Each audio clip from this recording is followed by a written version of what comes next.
Well, the Pandaemonium raid tier has come and gone for a little bit now, and since I'm so based and content pilled, I gotta make a tier list. So I've spent a good amount of time with all these fights, progging and farming, both in a static setting and in Party Finder.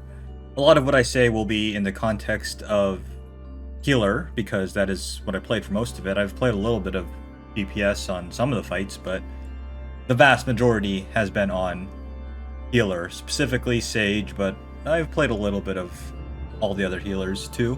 First, let's adjust the tier settings. We don't need a question mark tier. I think I can come up with something to say about all these fights. Let's see, D. Don't really need a D tier either. D tier will be generally inoffensive, maybe a little boring at times. B tier, pretty solid. Possibly some standout moments. A tier, great fights. Held back by one or two flaws. Significant flaws. And then S tier, the best ones. And the best music. And then F tier is tree tier. Okay, so let's see. Should we go in order? I guess that makes sense. Eric Tony is solid C tier, fits the criteria pretty much to a T. He's a pretty good first fight, I would say. Like, he doesn't really have anything too threatening, but fourfold chains can get pretty intense if you're new to Savage, I guess, and I mean, I kind of was. This was my first raid tier that I did on content. I started at the end of Shadowbringers, and I never really had a problem with T1S, honestly. Like, even as kind of a fresh raider, it did take a bit to get, Intemperance completely down, and fourfold chains, like I said, a body check. If you don't do it correctly, you just kind of wipe most of the time, but it's not that hard of a mechanic, and there are pretty easy solutions.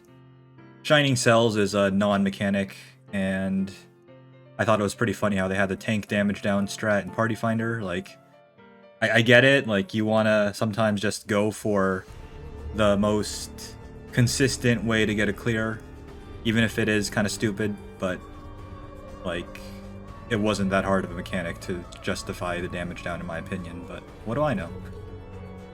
Let's see. Next is the Water Dog. I thought it was pretty good. A lot of people like this fight because of the arena. How it's kind of like non-standard. It's not just a floating circle or square, but it actually has some unique terrain that you gotta be aware of, which is kind of cool. There wasn't anything I really disliked about this fight. It was appropriate difficulty for a second fight, I would say. Maybe a little bit on the easy side also, but I think in general people had the opinion that Asphodelos as a whole was a little bit on the easy side. Minus Phoenix, of course, but we'll get to that next. Phoenix, A tier. I love this fight. So when I first started progging, I was like a Party Finder gremlin. I kind of just like grinded in Party Finders for hours on end. And this was kind of the fight that like broke me. I could not clear this in Party Finder to save my life. So this is what finally got me to commit to looking for a static, and that was probably one of the best decisions of my life, honestly. Like, I've met a lot of friends through statics for this expansion. But anyways, a lot of people will have mixed opinions on this fight, I feel. A lot of people will say that the aesthetic is offensive, like the orange on orange, which, I mean, I'm gonna be honest, like, I never thought it was a big deal. Like, I get it, like, the arena is orange and the AoE markers on the ground are orange, and there's a lot of fire, which is also orange, but, like, it wasn't too hard for me to parse what was going on visually. But I realize and acknowledge that, like, if that many people complain about it, then it probably is an actual issue. Like, your mileage may vary, but it is a real thing. You can't just say that just because I didn't see it, you know, it doesn't mean that it's not an issue. But because I didn't have an issue with the aesthetic, I thought everything else was pretty cool. It was really fun. The what was it? Fountain of Fire was pretty fun as a healer, just having those huge shields go out. That was a pretty unique mechanic, honestly. I didn't do the Boils of Bahamut, I believe it was, with the original Phoenix, and apparently there's a lot of overlap there, which I guess would make sense, but because I didn't do it, like, this was all kind of fresh to me. And the major flaw, I would say, that holds it out of S tier, one, like, Ancient Shackles as a track, it's good, I like it, it's grown on me a lot, but it's not an S tier track by any means. And the other thing that I didn't like is the ads phase. Generally, I'm not a huge fan of ads phases, and mechanics where the boss goes untargetable, I feel are a pretty mixed bag. Like, they can do a lot of cool stuff, but when the boss goes untargetable, that they have a lot of freedom to make creative mechanics, and this is like seen a lot in Ultimates or in Final Floor tiers, I guess. But the ad phase in Phoenix where he goes untargetable, it was just kind of a slog to get through. It really made the fight feel like it took a lot longer than it really did. So, yeah, A for ads phase sucks. There we go. And let's see, my next hot take is Pinax Man is an S tier. I loved this fight. Like, P4S is one of my favorites in the whole expansion. I love the music. The XIV, I think that's how you say it. One of my favorite tracks in the entire game. And I know that's not like a super popular opinion either, because it's a pretty different vibe from most of the other music in the game, even as varied as the soundtrack as a whole is. But I really enjoyed Hesperos. I thought Pinax was a great mechanic, and most of the people that I've talked to that don't like Pinax have been melee players, which makes sense because trying to keep uptime during the random nature of Pinax can be a huge pain to deal with, but as a ranged player, more specifically a healer, sometimes Fizz range, it was just kind of fun doing the different Pinax solutions. And I'm really excited for the ultimate version of Pandaemonium, because there's a good chance that there will be a super version of Pinax, maybe like Pinax while you have to resolve towers or something, I don't know. And also the other mechanics, they're kind of whatever. Pinax was definitely the flagship mechanic of P4S Phase 1, but I did kind of like the rot mechanics, and the towers they're alright. I would say, like, maybe the major flaw of this fight is that since it is a door boss, it does feel kinda short, kinda underwhelming.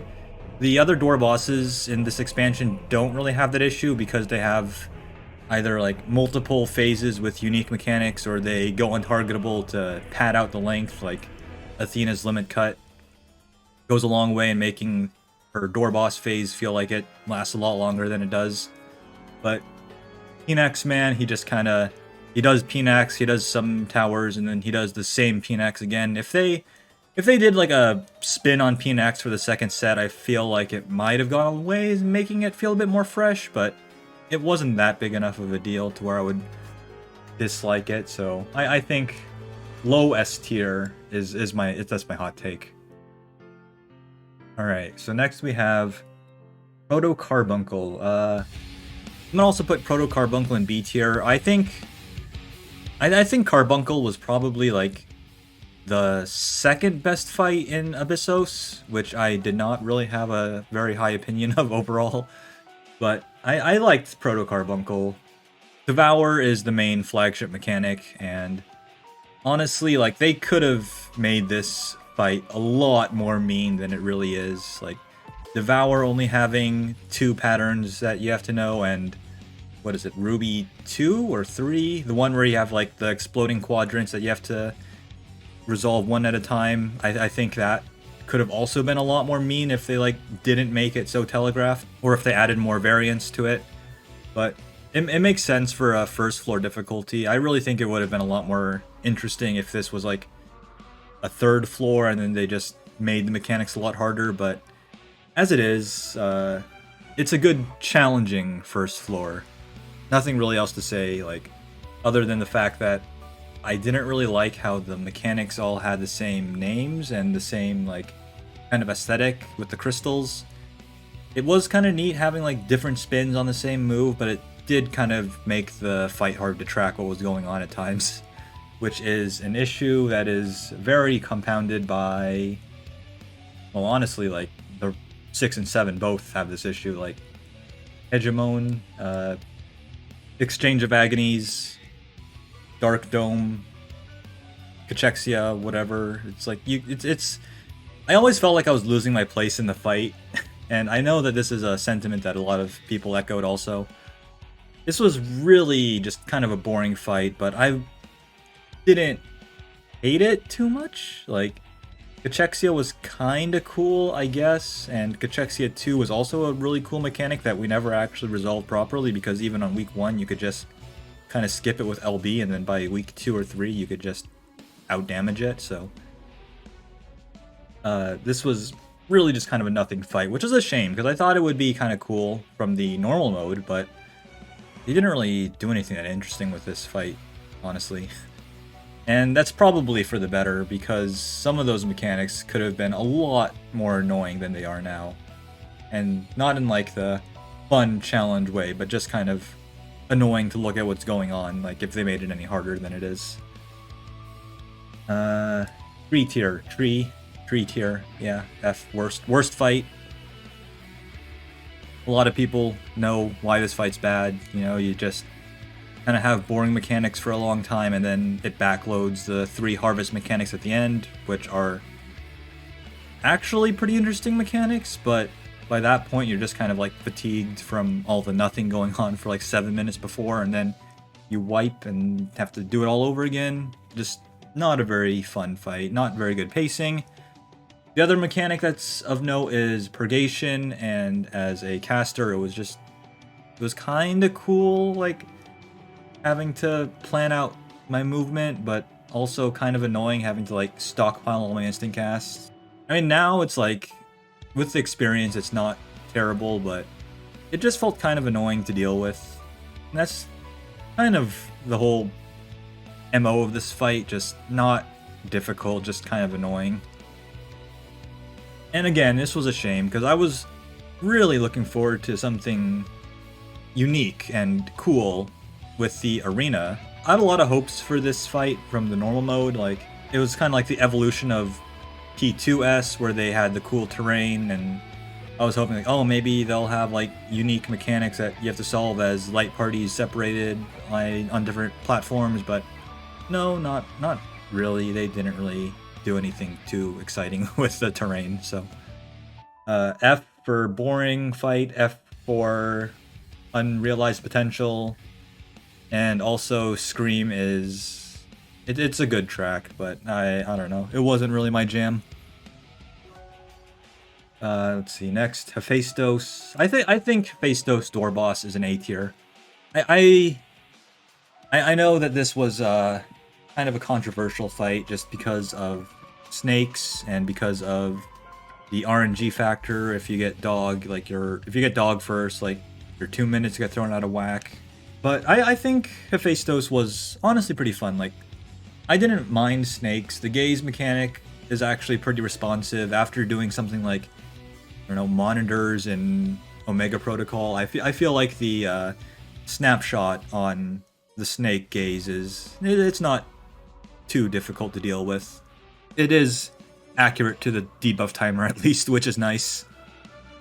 And dog is, yeah, I don't know. Dog was just kind of boring of a mechanic. Like, dog 1 is just kind of a nothing mechanic. Dog 2, it was fun. It was kind of annoying that it goes untargetable. Like, they didn't need to do that.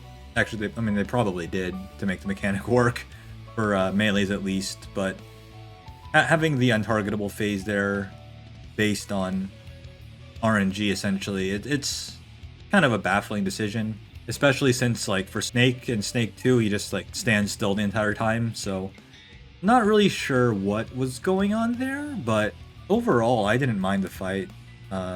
I realize that again depends very heavily on what job you're playing. Since I was playing Sage, which doesn't really have 2-minute windows they have to deal with super heavily, it didn't affect me too much, and I know that healing was kind of an issue for this fight just because of all the outgoing damage and all the bleeds. But I welcomed the challenge. Like, it was fun. It was, yeah, definitely kept me on my toes for most of it. So yeah, I like the door boss a lot. The music was kind of ass. Like, I really did not care for the music on this fight, but you know, it is what it is. Oh yeah, I forgot to do Hephaestus Phase 2. Or I'm not Hephaestus, Hesperos Phase 2.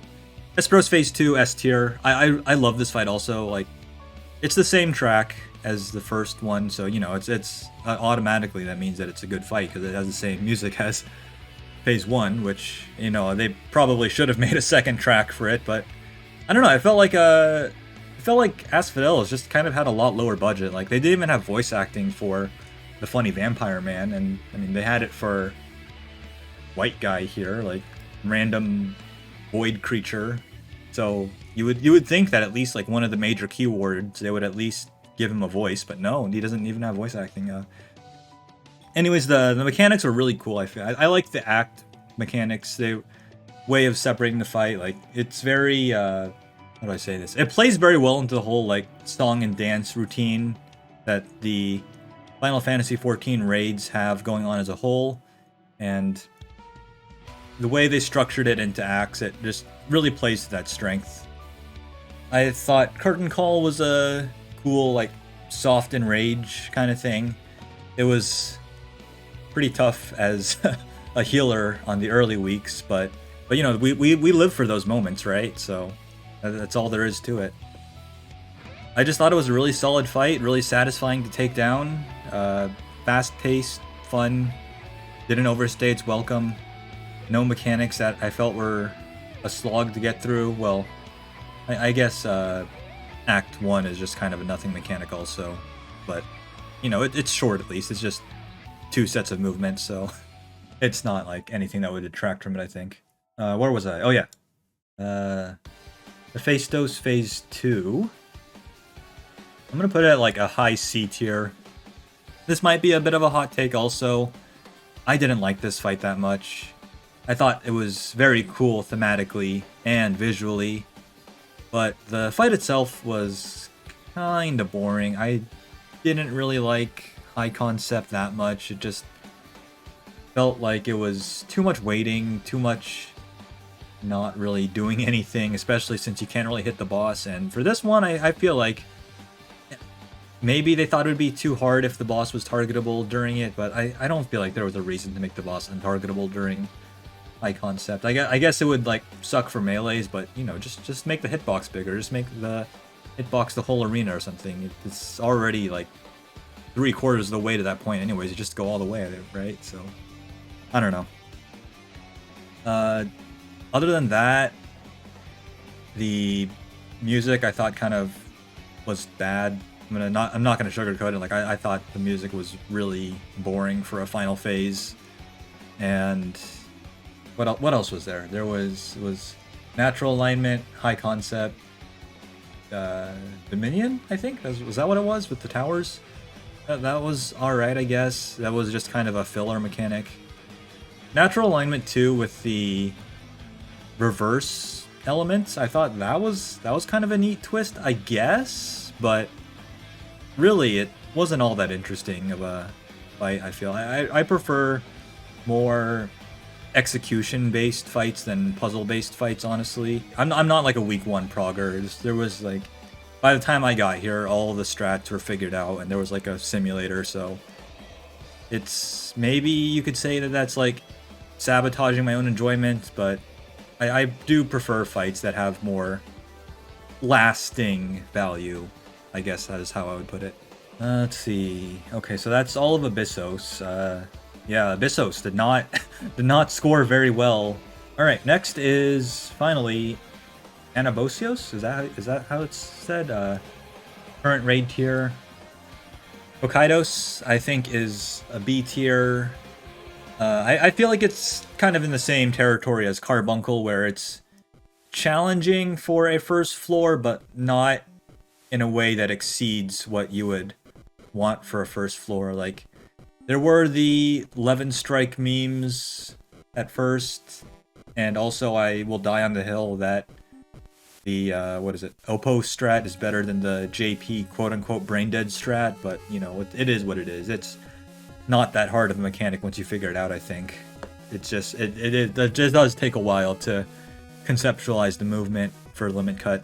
But other than that, like, this was a pretty cool fight. They did do a lot to keep things fresh, I guess. Like, they have the multiple phases with the multiple personalities, which was really nice to make the whole fight feel like it's constantly evolving, constantly flowing. Like, it doesn't get too stale.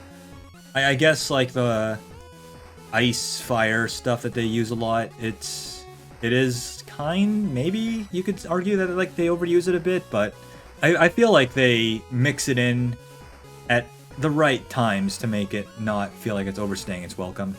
Again, like, just like with Carbuncle, they could have made this fight a lot more mean if it was a later stage fight. Like, there's a lot of downtime between stuff going on, like Ravening. It's like you'll wait for the cast bar and then wait for the eating animation and then the damage comes out. Like, they could have made the damage come out a lot faster, and then it would have been a harder fight because, you know, you wouldn't have as much time to recover between mechanics.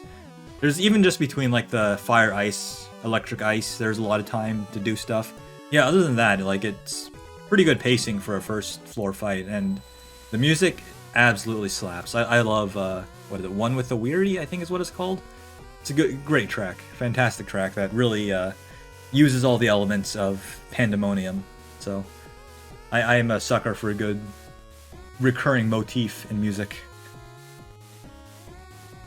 Okay, next is Pandaemonium. I am Pandaemonium, and these cells are mine.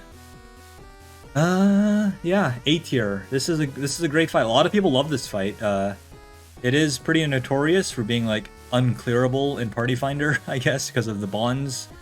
And I do feel like the bonds are, like, kind of sadistic. Like, why did they make it so that if you take a party stack as 3 people, you just die? Like, why not just make it a regular stack where you can survive with Mitt? But whatever.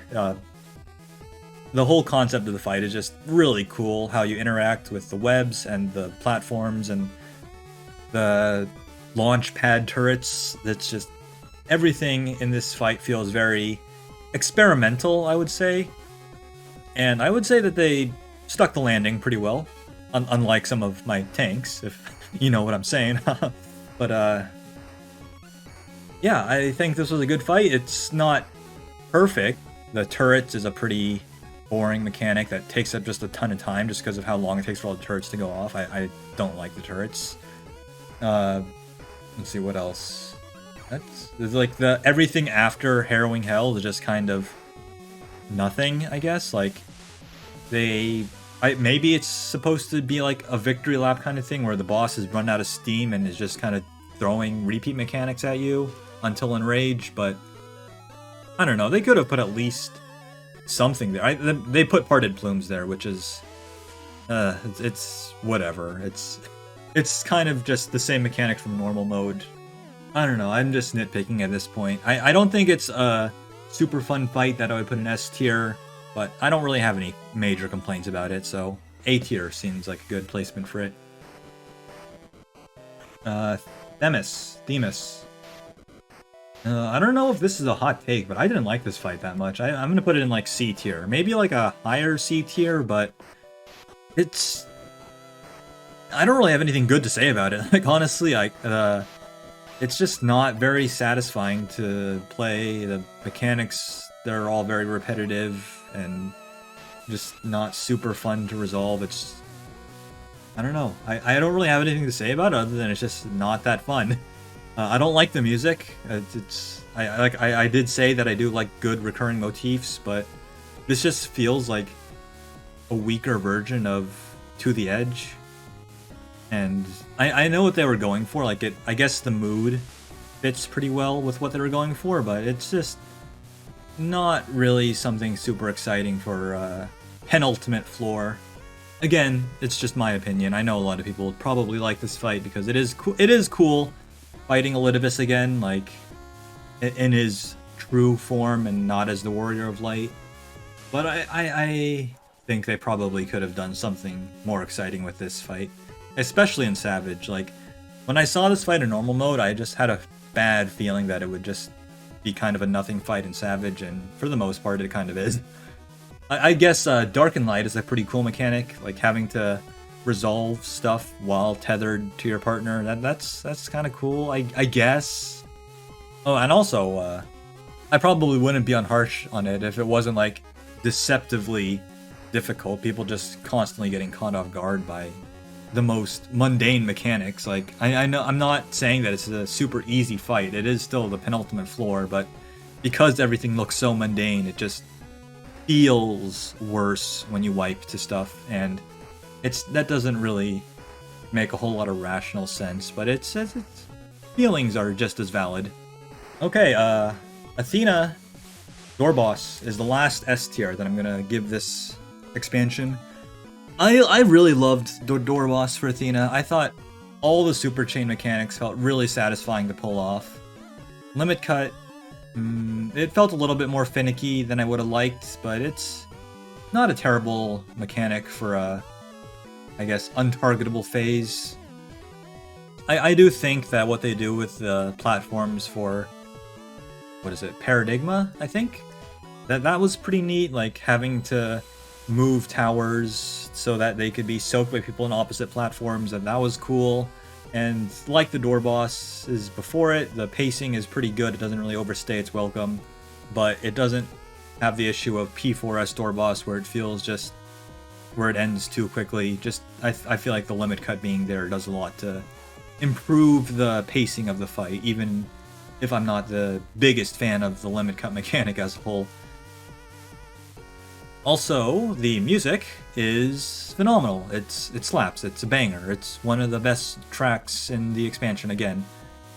And partially because it does have a bit of the P4S music in it, but remixed. So, S tier. Phase 2, the last one. It's okay. Like I said with, what is it, Hephaestus, it is pretty much all puzzles. It's a little bit, maybe a little bit more mechanical, I guess, with, what is it, caloric theory and geocentrism, but it's, this is more of a puzzle and spectacle than an actual real good fight, I would say. Like, the mechanics are not super fun to resolve past the first few times you do them, but they are cool. I will concede that they are cool. Like, the shapes are cool. The UAV it's cool. It's not super fun, but like it's at least cool. So I can give it that. I do like it more than Hephaestus Phase 2, but not by that much. The Door Boss I feel is a lot stronger of a fight, and the music is okay. I don't like it that much compared to the Door Boss theme. I know it's like a Final Fantasy Tactics remix, but it's, I don't know, they should have at least like remixed the Pandaemonium motif into it. I'm pretty sure they already did like Ultima in one of the Evilus raids, so it feels kind of a weird retread that they could have at least like done something a little bit different with it. I don't know. I'm nitpicking again, but yeah, overall, Athena Phase 2, it's more of a spectacle than anything else. So it's a B tier. It's okay. I don't hate it. Okay, let's do I need to change anything? But yeah, this is the hill that I will die on. I don't think anything I said here is too controversial. Actually, no, I know that some of the things I said here are pretty controversial, but feel free to leave a comment. Tell me what you liked or disliked in this expansion's raids tiers. I love talking about raids in this game. This is like just super fun to me, so I would love to hear what people think about my thoughts in particular. So yeah.